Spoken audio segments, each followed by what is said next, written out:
नमस्कार प्यारे दर्शकों, मैं आपका ज्योतिष मित्र आदित्य द्विवेदी। अगर आप अपनी कुंडली का परामर्श चाहते हैं, अपने प्रश्नों के उत्तर चाहते हैं, समस्याओं का समाधान चाहते हैं, खराब ग्रह दशाओं के उपाय जानना चाहते हैं, कुंडली मिलान करवाना चाहते हैं या किसी शुभ मुहूर्त के बारे में जानकारी लेना चाहते हैं, तो आप हमारे नंबर पर हमें कॉल कर सकते हैं या व्हाट्सएप मैसेज कर सकते हैं। ग्रहों के बली निर्बली होने का ज्ञान। सुशांत जी नमस्कार। बली में लिखेंगे, बली मतलब ऐसे ग्रह अच्छा फल देते हैं। पहला, ग्रह अपनी राशि में हो, किसी भी भाव में होगा। ग्रह अपनी राशि में हो, बली वाले कॉलम में लिखिएगा। दूसरा, निर्बली वाले में लिख लीजिए, ग्रह शत्रु राशि में हो। बली वाले में लिखिए, ग्रह उच्च का हो। निर्बली वाले में लिखिए, ग्रह नीच राशि में हो। बली में लिखिए, ग्रह मित्र राशि में हो। निर्बली वाले में फिर से ग्रह शत्रु राशि में हो। बली वाले में लिखिए, ग्रह वक्री हो। निर्बली वाले में लिखिएगा, ग्रह अस्त हो। एक दूसरे का अपोजिट में लिखा रहा हूँ। वक्री कोई ग्रह कब होता है? जब सूर्य से अधिकतम दूरी पर हो। अस्त कब होता है? जब सूर्य से एकदम निकट हो। उच्च का अपोजिट नीच, मित्र का अपोजिट शत्रु। तो वक्री हो में बलवान लिख लीजिए, इसीलिए राहु केतु ज्यादा बलवान हमेशा रहते हैं, क्योंकि वो हमेशा वक्री हैं। तो वक्री का अपोजिट अस्त हो गया। बली में लिखिएगा, ग्रह पुष्कर नवमांश में हो। ग्रह पुष्कर नवमांश में हो। अपोजिट में लिखिएगा, ग्रह विष नवमांश में हो। पुष्कर नवमांश में हो, विष नवमांश में हो। नेक्स्ट, ग्रह पुष्कर भाग में हो। पुष्कर नवमांश अलग होता है, पुष्कर भाग अलग होता है। ग्रह पुष्कर नवमांश में हो, अपोजिट हुआ विष नवमांश में हो। नेक्स्ट, ग्रह पुष्कर भाग में हो, अपोजिट होगा ग्रह मृत्यु भाग में हो, यानी निर्बली वाले कॉलम में ग्रह मृत्यु भाग में हो। बली वाले में ग्रह वर्गोत्तम हो। ग्रह वर्गोत्तम हो यानी लगन कुंडली और नवमांश कुंडली दोनों में एक ही राशि में हो। अपोजिट इसका क्या हो जाएगा? ग्रह नीच नवमांश में हो। बली वाले में लिखिएगा, ग्रह मृदु नक्षत्र में हो। अपोजिट में इसके आएगा, उग्र या तीक्ष्ण नक्षत्र में हो। बली वाले में ग्रह शुभ कर्तरी में हो, यानी किसी भी ग्रह के आगे और पीछे शुभ ग्रह हो तो उसका फल अच्छा मिलेगा, चाहे ग्रह हो चाहे भाव हो। अपोजिट इसका सबको पता होगा, शुभ कर्तरी में हो तो अपोजिट क्या होगा? पाप कर्तरी। ग्रह पाप कर्तरी में हो, ग्रह के आगे पीछे पाप ग्रह या क्रूर ग्रह हो। ग्रह कब अच्छा फल देगा कब बुरा फल देगा इसके लिए बता रहा हूँ। जो बली वाला कॉलम है इसमें अच्छा फल देता, निर्बली वाले में स्थिति जब रहेगी तो बुरा फल देगा। कितनी बातें उसके ऊपर लागू हो जाएंगी टेबल में से, उतना ही अच्छा या बुरा हो जाएगा। अगर एक जगह से अच्छा एक जगह से बुरा हो रहा तो कैंसिल होगा, समफल होगा। पाप कर्तरी शुभ कर्तरी लिख लिए। अगला, शुभ ग्रह की दृष्टि में हो तो फल सुखद होता है। दूसरा, क्रूर ग्रह की दृष्टि में हो। इतनी चीजें ग्रहों के फलादेश के लिए देख लीजिएगा, ठीक है। इसका मैं एक टेबल भी बना दूंगा, टेबल बना के आप लोगों को व्हाट्सएप कर दूंगा। इसमें लगभग चीजें आपको स्पष्ट होंगी। मृत्यु भाग वगैरह मैंने मैसेज कर दिया था, उग्र तीक्ष्ण के बारे में शुरू में ही बता दिया था। पुष्कर नवमांश भी मैंने नोट करा दिया था सबको। एक होता है पुष्कर भाग, इसके बारे में बताना है आप लोगों को। जैसे मृत्यु भाग होता है, वह कहाँ होता है? हर एक राशि पे यह फिक्स है कि ग्रह इतने अंश पे होगा तो वह मृत्यु भाग में होगा। इसी प्रकार से यह भी फिक्स है कि ग्रह किसी राशि में कितने अंश पर हो तो पुष्कर भाग होगा। इस पे एक बकायदा बहुत ढंग से वीडियो बना के समझाया हूँ, देखिएगा। इसको याद रखने का ट्रिक क्या है? अग्नि राशियों में कोई ग्रह मेष, सिंह और धनु राशि में होगा तो 21 अंश पर अगर होगा तो वो पुष्कर भाग में होगा। अग्नि राशियों में मेष, सिंह, धनु में 21 अंश पर।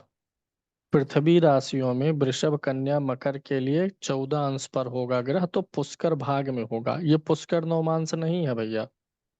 पुष्कर नवमांश के लिए तो नवमांश कुंडली देखते हैं, उसका चार्ट मैंने दे दिया है, वीडियो भी आप लोग ढूंढ लेंगे, यूट्यूब पे डालेंगे तो पुष्कर नवमांश नक्षत्र तक डालेंगे तो आ जाएगा।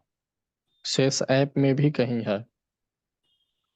वायु राशियों में मिथुन, तुला, कुंभ में अगर 24 डिग्री पर कोई ग्रह है तो वो पुष्कर भाग में है, बहुत अच्छा प्रदर्शन करेगा। जल राशियों में ग्रह 7 अंश पर होगा तो बहुत अच्छा फल देगा। अब देखिए थोड़ा समझिएगा, अग्नि, पृथ्वी, वायु, जल, ये 4 प्रकार की राशियां हैं। पहली राशि क्या होती है? अग्नि। दूसरी राशि क्या होती है? पृथ्वी। तीसरी राशि वायु, चौथी राशि जल। तो अगर आप इस प्रकार से ना याद कर पाए तो ऐसे जान लीजिए, देखिए इधर क्या लिखा, मेष, वृष, मिथुन, कर्क।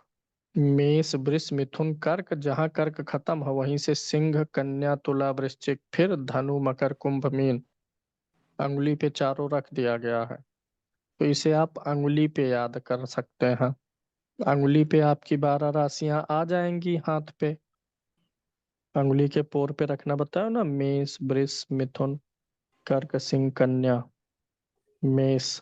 इस वाली लाइन की जो होंगी ये अलग हो जाएंगी, फिर ये अलग, इसी प्रकार से आप अग्नि, पृथ्वी, वायु, जल से, इसमें सिर्फ आपको ये याद रखना है गिनती यही।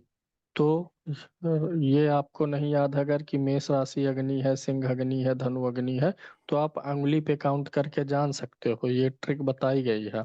सिर्फ आपको ये नंबर याद रखना है। अग्नि राशि पे, अग्नि वाली अंगुली पे जो गिनती पड़ेगी, जो राशि पड़ेगी वो 21 अंश पर। 21, 14, 24, 7 यही पड़ेगा। अब अगर आपको इसमें भी तकलीफ है ना तो 7 का पहाड़ा आता होगा सबको। 7 का पहाड़ा 3 बार रिपीट होगा। याद करने का मैं सिर्फ तरीका थोड़ा सा क्लू दे रहा हूँ, जैसे मैं याद किया था पढ़ाई के समय, हम लोग जब छोटे थे तो ऐसे ट्रिक बनाते थे। 7 एकम 7, 7 दूनी 14, 7 तिरिक 21। यानी ये जो 4 हैं इसमें से 3 आपके 7 के टेबल में आ जाएंगे। 7 का पहाड़ा 3 बार रिपीट करना है। यही एक अलग है, जब 3 याद हो जाएगा ना तो ये अपने आप एक ही रहेगा, याद रहेगा कि हाँ ये भी कहीं ज्यादा दूर नहीं गया है। 24 है, दिमाग में बैठा ले जाएंगे। ठीक है, ये अपने तरीके से याद कर लीजिएगा। ये होता है पुष्कर भाग। इन राशियों पे इतने अंश पर बैठे हुए ग्रह पुष्कर भाग में होते हैं। पुष्कर भाग हमेशा अच्छा माना जाता है। पुष्कर ब्रह्मा जी का क्षेत्र है। पुष्कर ब्रह्मा जी का क्षेत्र है और ब्रह्मा जी सृजन के ग्रह हैं, सृजन के देवता हैं। तो पुष्कर भाग में बैठा हुआ ग्रह हमारे जीवन में सृजन करता है, चीजों को बनाता है, निर्माण करता है, डेवलपमेंट करता है।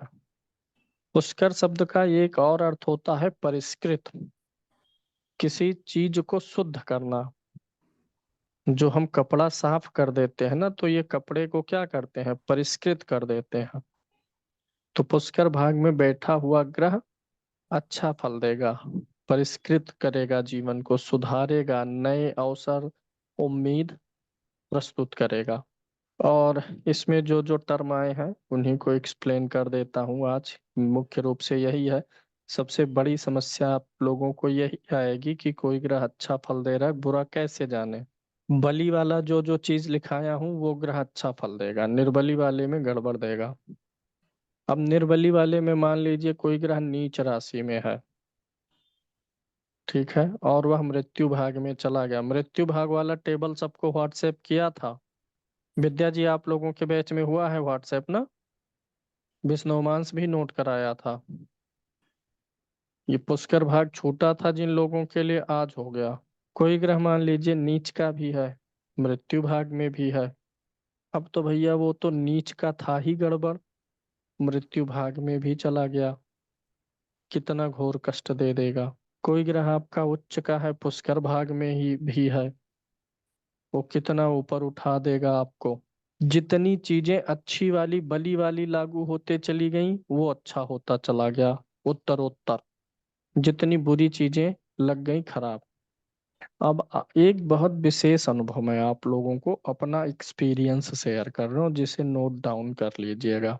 कई सारी कुंडलियों में मैंने देखा है, मृत्यु भाग और विष नवमांस को मिलाता हूं मैं। अगर किसी कुंडली में 3 ग्रह मृत्यु भाग में मिल जा रहे हैं या 3 ग्रह विष नवमांस में मिल जा रहे हैं, तो मैंने देखा है कि उनको जीवन में बड़ी गंभीर किस्म की बीमारी हो जाती है। 3 ग्रह मृत्यु भाग में मिले या 3 ग्रह विष नवमांस में मिले।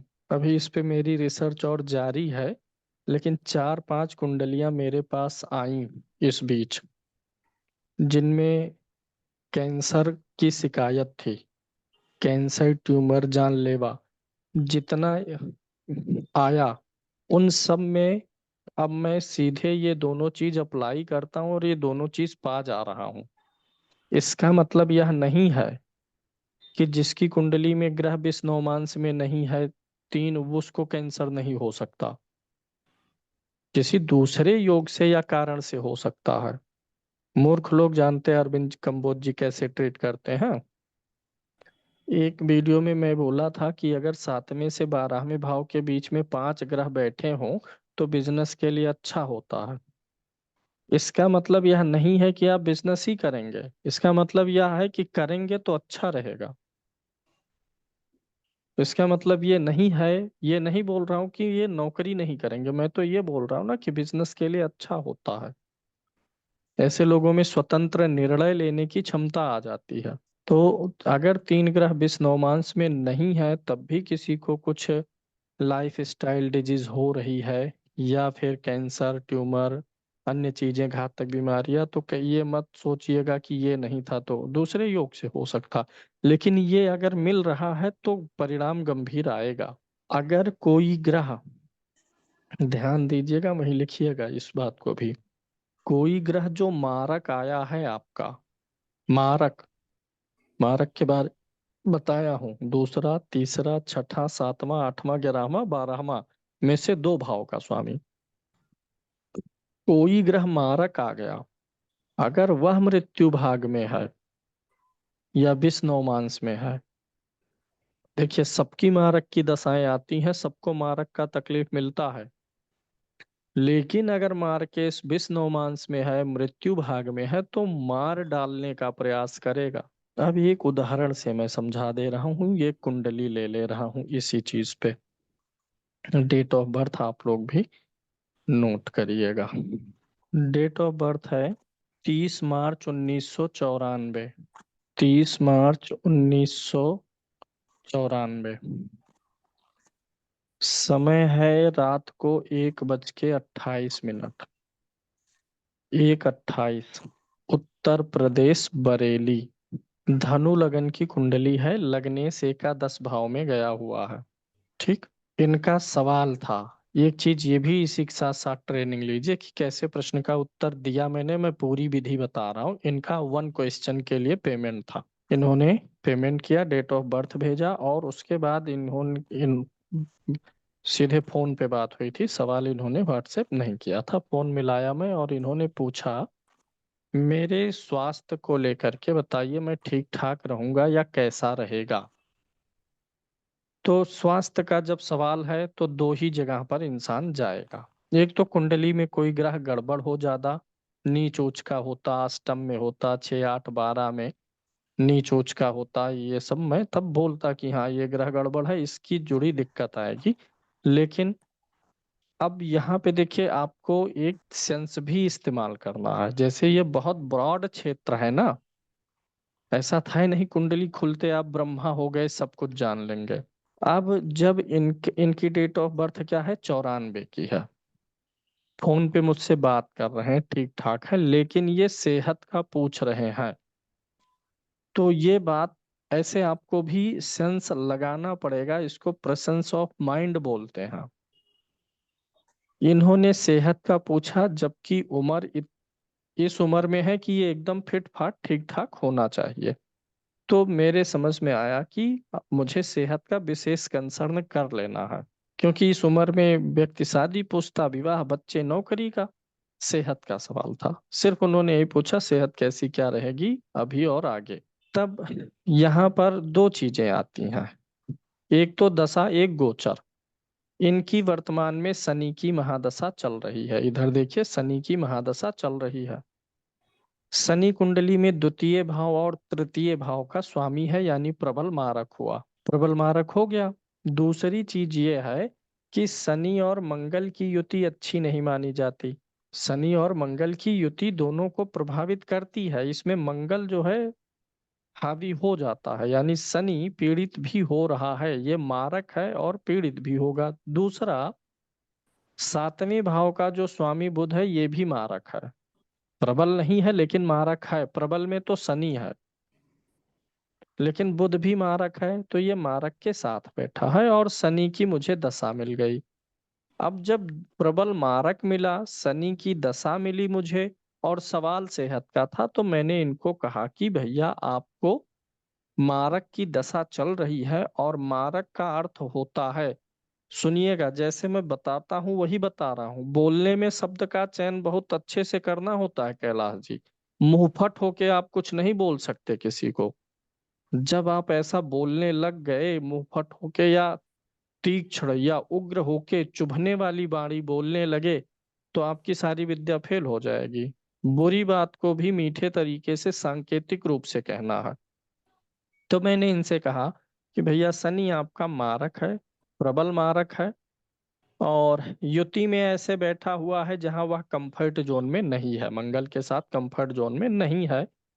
ऊपर से इसकी दशा चल रही है। और तीसरा, मेरी आदत है नक्षत्र में जरूर चेक करता हूँ, इसीलिए मेरे चैनल का नाम ही नक्षत्र तक है, और नक्षत्र ना देखूं तो नाम ही बेकार है। शनि राहु के नक्षत्र में है। यहाँ देखिए, शनि राहु के नक्षत्र में, और राहु 12वें भाव में, राहु भाव में गड़बड़ बैठा है। तो मारक मुझे पहला मिल गया, ऊपर से ये शनि राहु का नक्षत्र पा गया, दशा चल रही है। तो मैंने कहा भैया मार्केश है, मारक का काम शारीरिक और मानसिक कष्ट देना होता है, ये आपको शारीरिक कष्ट देगा। और जब भी शारीरिक कष्ट होगा किसी को, तो उसके साथ मानसिक कष्ट आएगा ही आएगा। जिग्नेश शुक्ला जी, शरीर को कष्ट होगा तो मानसिक कष्ट अपने आप आ नहीं जाएगा। कष्ट है तो उसका तनाव, उसकी चिंता तो बनेगी ही बनेगी। तो मैंने ये इनको संकेत दिया। इन्होंने कहा कि रोड, ये चोट चपेट एक्सीडेंट वंट तो नहीं होगा। तो मैंने कहा नहीं, ऐसी कोई बात नहीं। अब ये चीज मैं कहाँ से बोला? देखिए, मार्केस कोई भी ग्रह हो, तकलीफ देने का काम उसकी दशा में होगा, लेकिन तकलीफ उसी ग्रह की आएगी जिसकी दशा चल रही है, ये नहीं सही है। कोई भी ग्रह बुरा होगा कुंडली में, अशुभ ग्रह है, पीड़ित है, तो किसी भी दशा में उसकी तकलीफ आ सकती है। तो इनको मैंने कहा एक्सीडेंट, चोट चपेट नहीं होगा। क्यों? क्योंकि इनके 8वें भाव पे क्रूर ग्रह का प्रभाव मुझे नहीं दिख रहा है। इनके 8वें भाव पे क्रूर ग्रह का प्रभाव नहीं है। दूसरा, जो मारक भाव है हमारा, दूसरा भाव मारक है और सप्तम भाव मारक है, इसमें भी क्रूर प्रभाव नहीं था। तो मैंने इनको कहा, इतना ज्यादा टाइम नहीं लगता मुझे जितना मैं समझा रहा हूँ आप लोगों को। 1 सेकंड मुझे लगता है, एक्सीडेंट हो, चोट चपेट लगेगी कि नहीं, मैं तुरंत, थोड़ा मध्यम करके सुनिए विकास विवेक जी। तो ये पाप प्रभाव में नहीं था। तो मैंने कहा कि बाहरी चीज से आपको क्षति नहीं होगी, शरीर की कोई बाहरी आक्रमण हो, शरीर पे लड़ना भिड़ना, ये सब नहीं, आपके शरीर का अपना मेटाबॉलिज्म ही परेशानी का कारण बन सकता है। तब फिर उन्होंने कहा कि, मतलब उनका कंसर्न सेहत को था, तो वो जोर दे के फिर उन्होंने कहा कि ठीक है, क्या देख लीजिए, कोई गंभीर किस्म की बीमारी तो नहीं हो सकती है। तब मुझे समझ में आ गया कि इनको कोई बीमारी है, और ये मारक चल रहा है। और मैं ये भी देख लिया कि ये राहु के नक्षत्र में है, खराब युति में है, अंतरदशा में चंद्रमा चल रहा था। शनि में चंद्रमा चलेगा, मार्च 2024 तक चलेगा। अंतरदशा में चंद्रमा था, चंद्रमा अष्टम का स्वामी भी था। तो मैंने इनसे कहा कि भैया देखिए, सेहत का इशू दिख रहा है, अब आप मुझे साफ साफ बता दीजिए आपको हुआ क्या है, आपने जांच करवाई कि नहीं करवाई है, तब मैं आपको बेहतर गाइड कर पाऊंगा। क्योंकि दिक्कत दिख रही है, लेकिन अब इतना थोड़े है कि कोई पकड़ लेगा कि लीवर है कि किडनी है। मैंने कहा दिक्कत है, आप मुझे साफ साफ बात बताइए, आपने टेस्ट करवाए कि नहीं, क्योंकि दिक्कत है शरीर के इंटरनल पार्ट में है। आप पूरी बात बता देंगे तो मैं आपको सही से गाइड करूंगा। तब उन्होंने कहा कि मुझे ब्लड कैंसर रिपोर्ट में आया हुआ है। बायोप्सी वगैरह जो आखिरी जांच होती है वो नहीं हुआ है, शुरुआती जांच में आया है। जब उन्होंने कैंसर का नाम लिया, तब मैंने मृत्यु भाग देखना शुरू किया और विष्णोमांस, क्योंकि इन जनरल ये चीजें नहीं देखी जाती हैं। अब जो मेरा रिसर्च बना है कि 3 ग्रह मृत्यु भाग विष्णोमांस में मिलते हैं तो कैंसर ट्यूमर मिलता है। अब इन्होंने ये चीज जब बता दिया, एक्सेप्ट कर लिया, तो अब मेरा जो अध्ययन है वो आगे लेवल पे बढ़ा, नहीं तो मैं यहाँ तक थोड़े पहुंचता, ये ना देखता मृत्यु भाग विष्णोमांस में है कि नहीं है। एक्सेप्ट किए तो उनको बेहतर गाइडेंस मिल गया ना। अब यहाँ पर आप लोग मिलाएंगे तो 3 ग्रह मृत्यु विष्णोमांस में मिलेंगे। शनि थोड़ा सा सिर्फ 2 कला से बचा हुआ है, अगर 1-2 कला का अंतर है तो उसे भी कंसीडर करिएगा। अब इनका शनि, जरा ध्यान दीजिएगा, शनि किस राशि में है? कुंभ राशि में है। कितने अंश का है? 13। कुंभ राशि में 13 अंश का है ना। अब मैं आप लोगों को मृत्यु भाग वाला टेबल खोलता हूं, उसको देख लीजिए। शनि को देखिए, शनि महाराज कहाँ है? ये देखिए शनि है, इधर शनि, और इधर कुंभ राशि पे थे, तो कुंभ राशि पे आ जाइए। कुंभ राशि में यहाँ से कुंभ राशि होता है, और ये है कुंभ राशि, ये है शनि, ये है। 13 अंश पे है कि नहीं है? एकदम 13 अंश पे शनि कुंभ राशि में मृत्यु भाग में बैठ गया है। और शनि है क्या? मारक है ना कुंडली में इनके, शनि मारक है। दूसरी चीज, शनि विष्णुमांस चेक करिए, कुंभ राशि में 13 अंश, इसमें शर्माना नहीं है। इन सबका टेबल बना के अपने मेज पे रखिएगा भैया। कोई आपसे कंसल्ट करने आया है और आप नहीं देख रहे हैं, ये मृत्यु भाग वाला टेबल कौन याद रख पाएगा उतना लंबा? विष्णुमांस कुंभ राशि में 13-20 से 16-40 तक होता है। 13-20 से 16-40 तक। शनि यहाँ कहाँ है? 13-18 पे है। अंश होता तो अंश तो टाइम लगता है बदलने में, लेकिन कला और करीब आ जाती है। सिर्फ 2 कलाओं से दूर है। अग्नि में कूदा भले नहीं है, लेकिन अग्नि के किनारे पहुंच गया है, तो शरीरिया तप जाएगी कि नहीं तप जाएगी? चंद्रशेखर जी, हेमंत जी, बात समझ रहे हैं ना? नहीं कूदा है, लेकिन उसके किनारे तो पहुंच ही गया है। कम असर करता तब भी, लेकिन जो मृत्यु भाग में चला गया, ऊपर से मार्केश है, राहु का नक्षत्र पा गया, जो लगन का मित्र नहीं है राहु। मंगल ऊपर से बैठा है, इसीलिए ब्लड कैंसर दिया, मंगल के साथ था। और भी ग्रह हैं विष्णुमांस में, 3 मिले थे। केतु को देखिए तो जरा आप लोग, वृषभ राशि में 0 अंश। देखिए केतु का, ये वृषभ राशि में कहाँ होता है विष्णुमांस?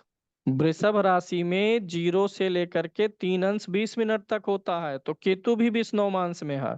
एक ग्रह और है कोई, सूर्य मीन 15, ये नहीं है। चंद्रमा तुला पे 18, ये भी नहीं है। मंगल कुंभ पे 23 अंश का है, ये भी नहीं है। बुध कुंभ में 19 का है, ये भी नहीं है। तुला में 19 का गुरु है। हाँ, शुक्र है मेष में, शुक्र 2 अंश का। मेष राशि में 0 से 3-20 तक होता है, 0 अंश से 3-20। तो ये भी तो हो गया, 3-3 ग्रह विष्णुमांस में मिल गए। ये मैं तभी चेक करने आया था जब इन्होंने कहा, पूरी बात बताई कि ब्लड कैंसर आया है, तब मैंने विष्णुमांस चेक किया। उसके पहले तक मुझे दिख रहा था कि हाँ मारक है, दिक्कत होगा। तो 3 ग्रह विष नवमांश में जाए, मृत्यु भाग में जाए, अगर वही एक ही ग्रह मृत्यु भाग विष नवमांश दोनों में है, ये चीज इनको बाद में भी हो सकती थी उम्र बढ़ने पे, लेकिन अर्ली एज में हो गया। निशा जी, 94 का जन्म है तो अर्ली एज हो गया ना। बहुत से लोगों में ऐसा होने पे 60 62 65 70 में होता है। इनको इसलिए जल्दी हो गया क्योंकि वो शनि विष नवमांश और मृत्यु भाग दोनों में गया, तो वो जल्दी जल्दी सिम्टम आ गया। एक जगह से होता तो वो धीरे धीरे डेवलप होता, अब ज्यादा जल्दी हो गया। ये रिसर्च का विषय है, आप लोग भी इसको नोट करिएगा। कुंडलियां आएंगी जो ऐसे गंभीर रोगों वाली, तो चेक करिएगा। एक और एक्सपीरियंस वाली बात मैं बताता हूँ। ऐसे लोगों को मैंने बहुत पीड़ित होते हुए देखा है अर्थ से, जिनके धन भाव का ग्रह विष नवमांश में हो, धन भाव में जो ग्रह बैठा है, या धनेश विष नवमांश में हो। पहले तो इनको ऊपर खींचेगा ऐसा ग्रह, 10,000 रुपए से 10 लाख का बना ले जाएंगे, करोड़ लगा देंगे, इन्वेस्ट कर देंगे। जब पहले मिलेगी उन्नति तरक्की, अच्छा डेवलप होगा। जब डेवलप कर लिए, सारा पैसा इन्वेस्ट कर ले गए, तब तक अच्छा चलेगा, उसके बाद डुबा देगा। किसी भी भाव में विष नवमांश का ग्रह है तो उस भाव के फल को चौपट कर देगा। भाव में बैठा ग्रह विष नवमांश में हो, भाव का स्वामी भी हो, तो पूछना ही क्या है कितना कष्ट देगा। भाव में बैठा ग्रह पुष्कर नवमांश में हो, भावेश पुष्कर नवमांश में हो या पुष्कर भाग में हो, ढेला फेंकेंगे आम के पेड़ पे, एक आम तोड़ने के लिए 5 आम गिरेगा। तोड़ना एक चाह रहे, गिरेगा 5, मिलेगा 5। अगर पुष्कर नवमांश या पुष्कर भाग में हो गया, मतलब धन वगैरह के लिए अच्छा हो जाता है। चतुर्थ भाव में ग्रह बैठा है, पुष्कर भाग में है, चतुर्थेश भी है, तो एक गाड़ी नहीं कई गाड़ियां आएंगी। ख्वाब एक का रहेगा, लेकिन जीवन स्तर धीरे धीरे इतना अच्छा हो जाएगा कि जो भी आप सोचे हैं काफी आगे हो जाएगा। अगर एक साथ कोई ग्रह अच्छे में बुरे में आ रहा है तो वो खत्म होगा प्रभाव, अच्छा बुरा दोनों। कोई ग्रह पुष्कर भाग में भी आ गया और विष नवमांश में भी आ गया तो खत्म हो गया, नील हो गया, अच्छा बुरा बराबर। कोई ग्रह अच्छे बुरे दोनों में आएगा तो कट जाएगा, मतलब वो सम हो गया। तब दूसरी चीजों के माध्यम से उसका अच्छा या बुरा देखेंगे। अस्त्र अस्त देखेंगे, वक्री देखेंगे, शत्रु राशि, मित्र राशि, नीच राशि, उस स्तर पे जाके देखेंगे। विष नवमांश में भी है, पुष्कर में भी आ गया, कुछ ग्रह आ जाते हैं, तो वहां पे वो वाला चीज हटा देंगे कि हाँ यहाँ से माइनस प्लस दोनों खत्म हो गया। विष ने जहर घोला तो पुष्कर ने आकर के उसमें अमृत डाल दिया, जीवित कर दिया, तो अन्य चीजें मिला लीजिएगा। इसी प्रकार से जो नक्षत्र वाला है, उग्र तीक्ष्ण नक्षत्र का, उस पे एक स्पष्टीकरण ले लीजिएगा। हर जगह नक्षत्र को नहीं लगाना है कि ये ग्रह उग्र नक्षत्र में है, तीक्ष्ण में है। उग्र और तीक्ष्ण वाला असर कहाँ डालेगा? 2 जगह पर। इसका उपयोग, अगर कोई ग्रह मारक है या पीड़ित है, जो मैंने लिखाया आपको, नीच का है, अस्त है, विष नवमांश में है और मृत्यु भाग में है, नीच नवमांश में है, यानी अगर कोई ग्रह पीड़ित है और वह उग्र या तीक्ष्ण नक्षत्र में गया हुआ है, तो उसकी दशा अंतरदशा में शारीरिक कष्ट नोट कर लीजिए, मिलेगा। उसकी दशा अंतरदशा में इस व्यक्ति के लिए शारीरिक कष्ट से सावधान रहने को बोलना है। मान लीजिए किसी का कुंडली में शुक्र नीच का है, किसी भी भाव में हो, कारक मारक से मतलब ही नहीं है, नीच का हुआ तो वो पीड़ित में आ गया। को ये दिमाग से निकाल दीजिएगा कि आपका लग्नेश कारक है, वह नीच का रहेगा तो भी अच्छा देगा, बिल्कुल नहीं देगा। पंचम भाव कारक है, बस अंतर यही है, कारक है अच्छा होगा तो दे देगा, अच्छा होगा तभी देगा। लेकिन अगर वो कारक ही है लेकिन नहीं अच्छा है, जलती हुई एक चीज दूसरे को जलाएगी ही, ठंडक नहीं देगी। एक ठंडी चीज दूसरे को ठंडक ही देगी। कोई किसी का शरीर गर्म है, आग से जल रहा है, उसकी शरीर आग की बनी हुई है, तो उससे दोस्ती करने पर क्या होगा? अग्नि ही तो हमें मिलेगी जब हम उससे संपर्क में आएंगे। जो जल रहा है वो जलाएगा, जो ठंडा है वो ठंडा करेगा। तो जो ग्रह खुद पीड़ित है वो आपको तो अपनी दशा में गुदगुदी करेगा नहीं। वो पीड़ित है तो पीड़ित देगा, पीड़ित करेगा। शुक्र नीच राशि में है, उग्र या तीक्ष्ण नक्षत्र में हो गया। पहला नीच से पीड़ित हुआ, दूसरा नक्षत्र से पीड़ित हुआ। अब ये शारीरिक कष्ट देगा। तो नक्षत्र जो उग्र और तीक्ष्ण वाला है, इसको एक तो शारीरिक कष्ट के लिए प्रयोग करना है, दूसरा मैरिड लाइफ के लिए प्रयोग करना है। विवाह भाव का जब आप विश्लेषण करिए या मांगलिक का, क्योंकि विवाह के लिए ही मांगलिक का विश्लेषण होता है। मांगलिक का विश्लेषण सिर्फ विवाह के लिए हम देखते हैं कि अच्छा रहेगा बुरा। विवाह भाव में बैठा ग्रह, विवाह भाव का स्वामी, विवाह का कारक शुक्र, पुरुष के लिए और स्त्री के लिए गुरु, और अगर कुंडली मांगलिक है तो मंगल। उग्र या तीक्ष्ण नक्षत्र में जितने ज्यादा चीजें मिल जाएंगी, वैवाहिक जीवन नष्ट। क्या क्या देखना है? सप्तम भाव में बैठा ग्रह, सातवें भाव का स्वामी, सप्तम भाव में बैठा ग्रह, सातवें भाव का स्वामी, सातवें भाव का कारक, और मांगलिक होने पर मंगल। इनमें से दो चीजें या उससे अधिक उग्र या तीक्ष्ण नक्षत्र में होंगी तो वैवाहिक जीवन खराब होगा। वहीं अब दूसरी चीज भी ध्यान दे लीजिए। कोई ग्रह आपका पीड़ित है लेकिन वह मृदु नक्षत्र में बैठ गया हो। अब वह पीड़ित नीच का है, नीच का ग्रह आपका मृदु में बैठा है, अब वो उतना बुरा नहीं देगा। सपोज सेम लगन की कुंडली है मेरी और हितेश जी की, सेम लगन है। दोनों लोगों की कुंडली में शुक्र नीच का है, सेम भाव में है, ठीक। लेकिन नक्षत्र बदल जाने से फल में काफी अंतर आ जाएगा। किसी की कुंडली में शुक्र नीच का, दूसरे में नीच का, एक में नक्षत्र उग्र या तीक्ष्ण है, एक में मृदु नक्षत्र है। दोनों के दशाओं में काफी अंतर रहेगा। तो नक्षत्र देख लेना चाहिए। ये उग्र और तीक्ष्ण मृदु वाला सिर्फ इतनी जगहों पर प्रयोग करना है, मृदु तो हर जगह लगा सकते हैं।